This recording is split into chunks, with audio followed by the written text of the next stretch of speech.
नमस्कार, मंजुषाच किचनमध्ये तुमचे स्वागत आहे। आज आपण बनवणार आहे स्वादिष्ट अशी गव्हाची खीर। तर ही खीर सणासुदीच्या दिवशी किंवा आपली इच्छा झाली तेव्हा लगेच बनवा आणि पितृपक्षात सुद्धा ह्या खीरीला खूप असे महत्त्व आहे। तर चला लगेच बघू आपण ही खीर आपण कशी बनवली आहे ती। गव्हाची खीर बनवण्यासाठी सर्वप्रथम आपण एक मोठी वाटी गहू घेतलेले आहे। ते गहू छानपैकी निवडून घेतले। नंतर गहू एका भांड्यात टाकून त्याच्यात असं पाणी टाकून थोडे ओले करून घ्यायचे आहे। ह्या प्रकारे करायचे आहे। गहू ओले केल्यानंतर मग त्याच्यातलं सर्व पाणी असं काढून घ्यायचं आहे। असं पसरवायचं आहे थोडा वेळ।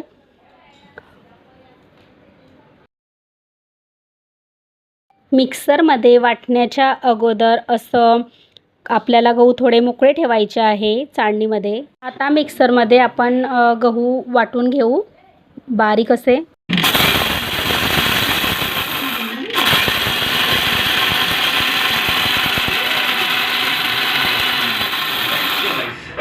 मिक्सरमध्ये आपण जास्त जाडही नाही आणि जास्त बारीकही नाही असं वाटून घेतलं।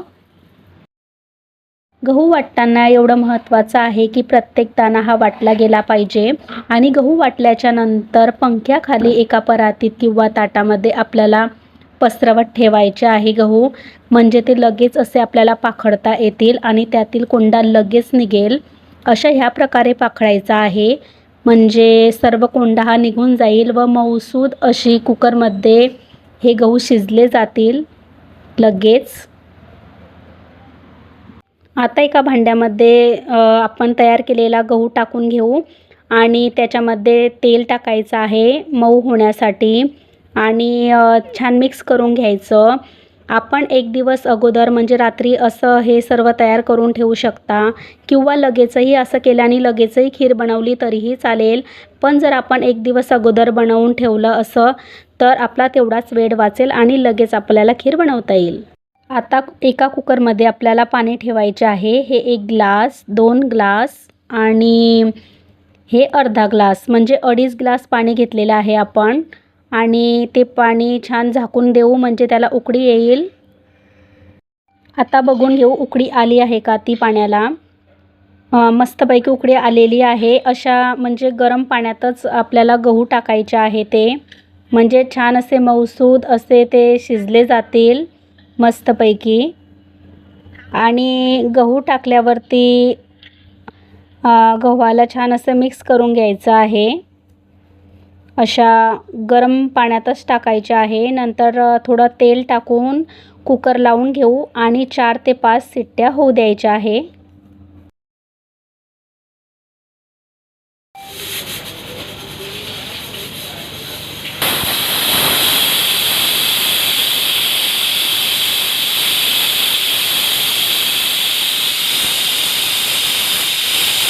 थोडी असेल ती वाफ कुकरमधली काढून घेतली आणि आता कुकरमध्ये बघून घेऊ खीर शिजली आहे का ती।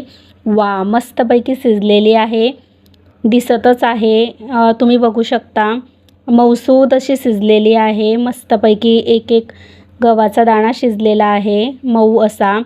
त्याच्यात चिमूटभर असं मीठ टाकायचं आहे, म्हणजे त्याच्याने अजून जास्त स्वाद वाढेल आपल्या खीरीला। आणि मिक्स करून घ्यायचं।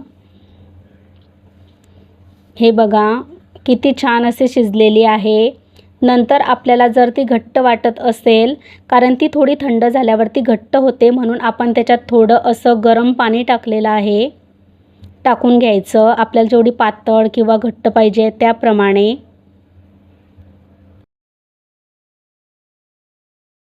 नंतर गूळ टाकायचा आहे। आपण ज्या वाटीने गहू घेतले होते 1 वाटी गहू, त्याच वाटीने 1.5 वाटी इथे मी गूळ घेतलेला आहे। जर तुम्ही जास्त थोडं गोड खात असाल किंवा कमी खात असाल तर मग तुम्ही जास्त कमी घेऊ शकता। इथे मी 1.5 वाटी घेतलेला आहे। खूप छान असं परफेक्ट अशी बनते खीर, जास्त गोडही नाही आणि फिकीही नाही। इथे काजू, बदाम आणि खोबरं ही इथे विलायची टाकलेली आहे आपण बारीक करून, आणि खोबरं घेतलेलं आहे किसून थोडं अंदाजानुसार घ्यायचं, आपल्या आवडीनुसार, आणि मिक्स करून घ्यायचं. म्हणजे खूप छान असा स्वाद येतो मग खिरीला. बघा किती छान असा सुंदर असा कलर आलेला आहे आणि सजवण्यासाठी म्हणजे छानही लागते. काजू बदाम टाकायचे आहे, नाही टाकले तरीही चालेल, पण खूप छान असा स्वाद येतो याच्याने आणि मुलंही खूप आवडीने खातात.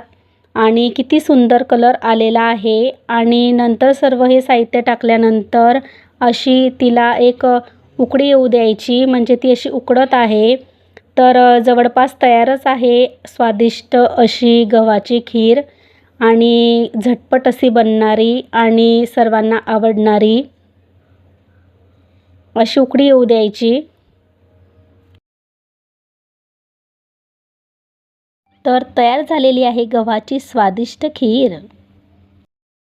तर खीर खाण्यासाठी तयार आहे. प्लेटमध्ये आपण खीर घेतलेली आहे. ही खीर आपण अशी प्लेनसुद्धा खाऊ शकता किंवा त्याच्यावरती दूध घेऊन आणि त्याच्यावरती साजूक मस्तपैकी असं तूप घेऊन खाण्याची पद्धत आहे. तर तयार आहे आपली स्वादिष्ट पौष्टिक अशी गव्हाची खीर. तर खरंच तुम्हाला गव्हाच्या खिरीची रेसिपी आवडली असेल तर प्लीज नक्कीच चॅनलला सबस्क्राईब करा, व्हिडिओला लाईक आणि शेअर करा आणि लगेच आपण भेटू एका नवीन रेसिपीसोबत. तोपर्यंत बाय.